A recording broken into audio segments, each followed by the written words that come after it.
Welcome back to KNN, the Kozik News Network. Breaking news in Atlanta, Georgia.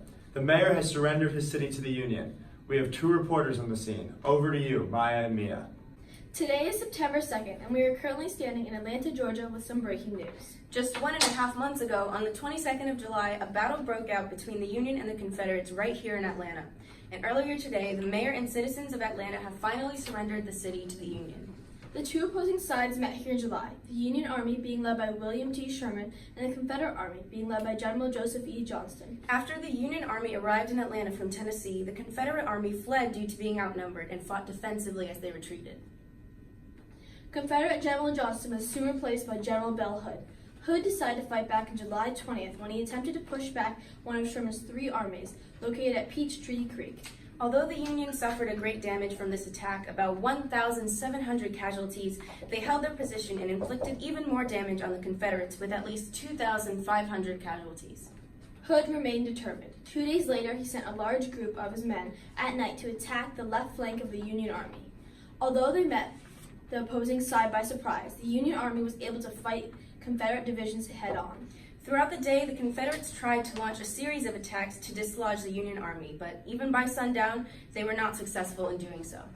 The last full battle that took place was initiated by Hood on July 28th, but his troops were once again defeated at Ezra Church, in which the Union lost 632 men, while the Confederates lost about 3,000 men. Total casualties were 3,722 from the Union and 5,500 from the Confederates. The importance of this conflict was not only the casualties, but also its immense influence on the surrounding environment of Atlanta. Yes, as a result of the heavy artillery fire, Atlanta was left in utter ruin, leaving many families with destroyed homes and lack of resources, which had been used up by the soldiers. To share some insight into the experience, we had descriptions of Major Thomas T. Taylor fighting on the side of the Confederates during the Battle of Atlanta. Taylor explains, "There I sat under a big oak tree, only 600 yards from the main line of enemy works, from which solid shot was being thrown and case and shells too, with fearful rapidity at and over us." Here we can understand just how much the city of Atlanta was turned into a battleground. As Taylor adds, 2 columns moved up on our right, and we were both, after heavy fire, severely repulsed, and took refuge behind some outbuildings and a large white house, where they reformed. They used everything from ravines to yard and garden fences to protect themselves from the enemy's bullets. After this battle was over, General Sherman sent small groups west and south to cut off supply lines to the city. Then, on September 1st, after destroying munitions train so that the enemies could not make use of it, Hood finally pulled out of the city, leaving the mayor and citizens to surrender Atlanta to the Union the next day. In a recent telegram, General Sherman is quoted saying that Atlanta is ours and fairly won. And that's the latest from Atlanta. Back to you at the studio. Thank you for the update. We will keep you posted here at the Kozik News Network. Welcome back. Here we have our two reporters, Maya and Mia, to discuss the events of Sherman's March to the Sea and its effects on the environment. It was 1864 and the Civil War was entering its 4th year, and the end did not seem soon. The North, though, changed one thing. They made it so all Union forces were on the same page, working together. Yes, a very important point indeed. Ulysses S. Grant was made lieutenant commander of all Union forces, and William T. Sherman would take over Grant's former command as military division of the Mississippi. It is right to say, is it not, that Grant and Sherman are friends and work well together? Well, yes, it is. They had been friends for many years previous to these appointments, and it only seems fit that they would work well together and agree. Yes, they both agreed that their strategy should be to move in on the South from the East and West simultaneously, and that would severely hurt the Confederacy. They also agreed that one of their main goals, besides defeating the Confederate armies, would be to destroy Confederate resources and their means of transportation, their railroads. In Sherman's march to sea, his first stop was Atlanta. There, his job was to crush the Confederate Army of Tennessee that was led by General Joseph Johnston. But the battle didn't go as well as it planned. Oh, that is a short sentence. Okay. The first battle was 7 hours long, and Sherman lost 3,000 men at the Battle of Kennesaw Mountain. Sherman quickly learned it was better to outflank the Confederate army and destroy Confederate resources rather than have another bloody head-on battle like the Battle of Kennesaw Mountain. On December 2nd, at the Battle of Jonesboro, Sherman defeated Johnston and captured Atlanta. A very important victory for the Union. Yes, though Sherman didn't stop there. He continued his march to the sea. Sherman left Atlanta in flames, taking guns, shoes, and tents, and marched on to Savannah. Okay, on his way, he destroyed everything in his path. He absolutely wrecked the 300-mile by 60-mile path they took to Savannah. They destroyed all railroads, bridges, and telegraph lines on the way to the sea. They also burned all the crops and cotton on the way and emancipated all the slaves they came across. Sherman used a strategy of using up resources his army needed and destroying what he didn't need, rather than relying on supply lines. Sherman's wasteful strategy of using up whatever he came across left many surrounding women and children faced with starvation, along with many of their homes and properties being burned. In the end, after Sherman completed his march to sea, he continued up north through the Carolinas and met up with General Grant to combine armies and defeat General Robert E. Lee. Well, we're out of time, but thank you both for coming and a great report. Stay tuned here at the Kozik News Network to hear the latest updates on the Civil War. Welcome back to KNN, the Kozik News Network. We're now going to send it to Eddie and Alex, bringing you our big picture on Total War. Hello, this is Eddie Engelman and Alex Marinon bringing you the big picture. How are you today, Alex? I'm doing very well, thank you. Now, on to the topic. Total war, or the usage of all available resources on the part of the nation to win a war, can be used to describe the Civil War. It was really that bad of a war? Unfortunately, yes. Both sides used the resources in the United States as much as they could in order to gain the upper hand, but this ended up destroying the environment. What specifically were some of the effects of the war on the environment? Well, some notable ones include the destruction of forests, the disruption of waterways, the wasting of natural resources, unsustainable whaling and hunting practices, draining of wetlands, and the loss of topsoil and the disturbance of erosion patterns. Wow, that's a lot of negative effects. So you said their trees suffered a lot in the Civil War. Oh, no doubt about it. One of the most obvious examples of this was the Battle of Franklin, fought in November of 1864 in Franklin, Tennessee, which resulted in one of the worst disasters for the Confederates during the Civil War. Whoa, that is crazy. But how does this relate to your earlier point about the entire war being destructive and detrimental for the environment? Don't worry, I'm getting to that. Not only did the Battle of Franklin represent a devastating loss for the Confederacy, but it caused widespread environmental destruction to the forested areas in and around the battlefield. Soldiers who fought in this battle described the scene after the battle. A small grove of about 200 locust trees, most of them about the size of a common bedpost. These little trees were literally cut to pieces by the bullets. Some of them, not as large as a man's body, had 50 to 60 bullet marks. That's a lot of bullets to be spending on locust trees. It sounds like neither army was very conscious of the immense damage they were inflicting on the environment. I couldn't agree more. That same soldier even notes that a reward of $25 had been offered by several officers to any person who will find in that grove a tree or limb 5 feet long which had not been struck by a bullet. Considering that account we just heard, I doubt anyone went home rich that night. Back to what you were saying earlier. There are numerous examples of battles just like the Battle of Franklin that were fought during the Civil War, killing thousands upon thousands of trees in their crossfire. Right you are. In fact, the historian Megan Kate Nelson estimates that 2 million trees were taken nationwide during the Civil War to support the troops in building encampments and supplying firewood. Wait a minute. Did I hear you right? 2 million trees taken just to make forts and provide firewood? That's insane.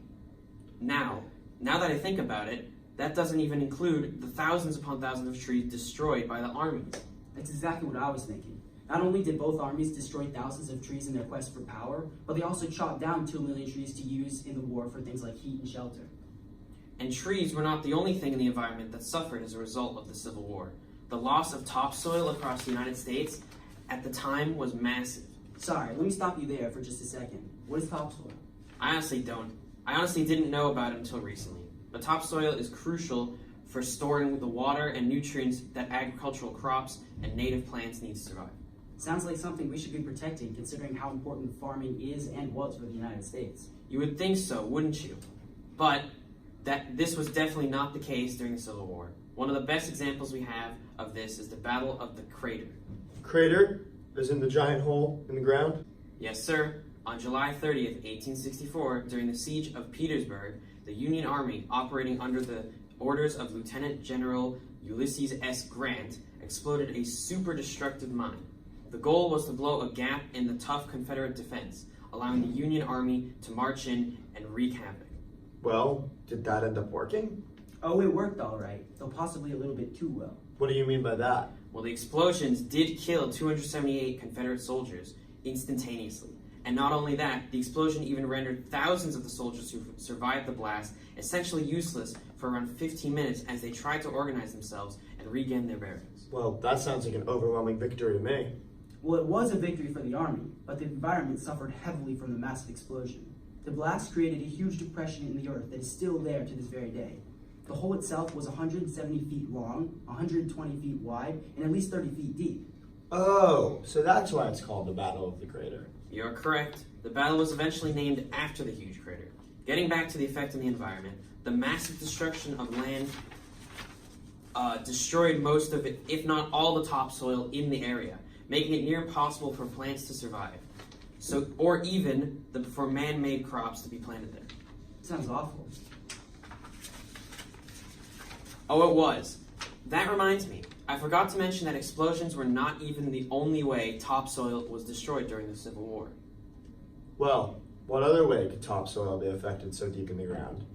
Well, throughout the war, military operations often involved the altering of the environment, and more specifically the soil. But how so? The construction of earthen entrenchments, dubbed earthworks, was widespread, particularly around Washington, D.C. Some earthworks were said to be as extensive as 5 miles. Unfortunately, these trenches and passageways were dug deep into the ground, affecting the landscapes above immensely. The major problem with this was the erosion dynamics of the landscape, which caused many ecological problems in the United States during the time. I think I know what problems you are referring to. Well, if you guessed the loss of topsoil, then you would be correct. Moving on from the loss of topsoil, even grave digging and burying people after they fell in battle brought ecological problems. But don't we bury people today? Why was it such a big deal back then? Well, today there are thousands of less casualties per day or week compared to the Civil War. With an estimate of 620,000 casualties throughout the war, thousands of people were being buried at the same place at the same time after a bloody battle. This later became known as a mass grave. One soldier recalls the creation of a mass grave. In one corner, I see a large pile of arms and legs. Many already dead were lying on the grass, with blankets thrown over them. While not far distant, in the woods, a party were engaged in digging long trenches for sepulture. A mass grave can lead to groundwater contamination and drastically change the soil structure and microbial characteristics. Wow, the soil in the United States during the Civil War is taking a beating, huh? I can't argue with that. Wow, it definitely sounds like total war. Not only on the armies, but also the environments. Stay tuned here for more on the Civil War. Welcome back to the Kozik News Network. Today we have a special report from one of our top reporters, Alex, who is interviewing General Ulysses S. Grant about the Wilderness Campaign. Over to you, Alex.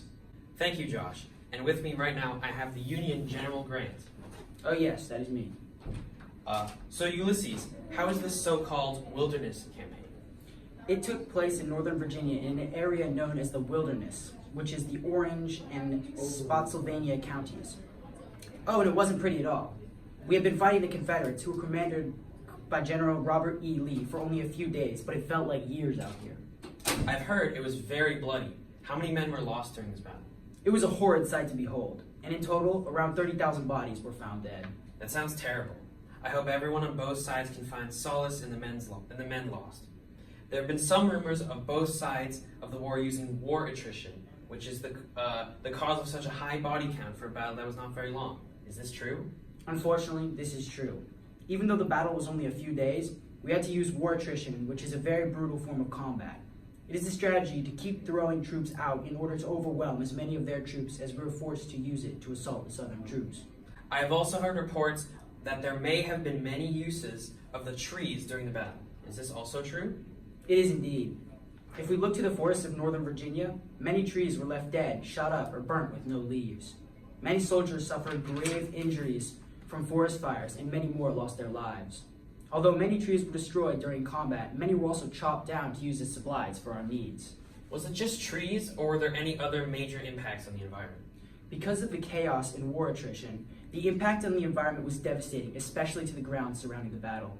The fields were left filthy with bodies spilled out and craters blown from the ground. The territory was unrecognizable with that which was there before the battle. That sounds awful. Was there any decisive victor? Well, ultimately, no, although I was able to continue my campaign through the rest of Virginia.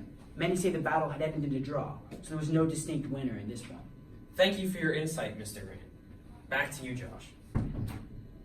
Very interesting stuff from Ulysses S. Grant. Thank you, Alex, one of our best reporters here at KNN. Come back tomorrow for more Civil War news.